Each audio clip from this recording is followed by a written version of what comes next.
নমস্কার, আমার চ্যানেল সমাধান বাই শুক্লাতে আপনাদের স্বাগত জানাই। আজকের ভিডিওটা হবে আরও ছোট এবং আরও রিলিফ। যেমন কিনা আমরা এই রিসেন্ট জ্যৈষ্ঠ মাসটা পার করে আষাঢ় মাসে প্রবেশ করলাম এবং সেই আষাঢ় মাসের আবহাওয়া জ্যৈষ্ঠ মাসের সেই নিদারুণ গরম কষ্টটাকে এক প্রকার ভুলিয়েই দেয়। ঠিক তেমনি ছোট্ট একটা হাওয়া বদল আজকের ভিডিওটাতে আপনাদের সবার জন্য। যদি মনে করছেন আমার জীবনটা শুধু খারাপই যাচ্ছে, তাহলে পরে আপনাদেরকে একটা খুশির খবর জানাই। কথায় আছে, যতই বড় হোক রাত্রি কালো, জানবে ততই কাছে ভোরেরই আলো।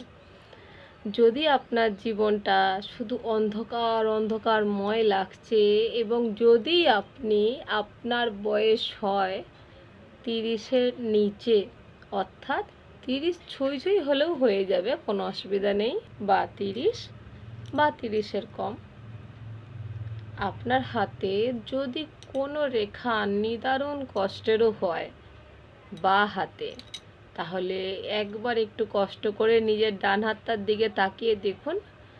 যদি সেই জায়গাতে, যেই জায়গায় আপনার খুব কষ্টের একটা রেখা তৈরি হয়ে রয়েছে ডান হাতে, যদি সেই জায়গাটায় অন্য কোনো শুভ রেখা দেখতে পান বা শুভ চিহ্ন বা শুভত্ব কোনো প্রমাণ পান, তাহলে আপনি এই কথাটাকে আজকেই এই মুহূর্তে লিখে রাখুন যে যতই কালো হবে রাত্রি, ততই সামনে আসবে ভোরের আলো। কি বিশ্বাস হচ্ছে না? যদি বিশ্বাস না হয় একবার ট্রাই করে দেখুন। মঙ্গলময় হোক সবার জীবন। নমস্কার।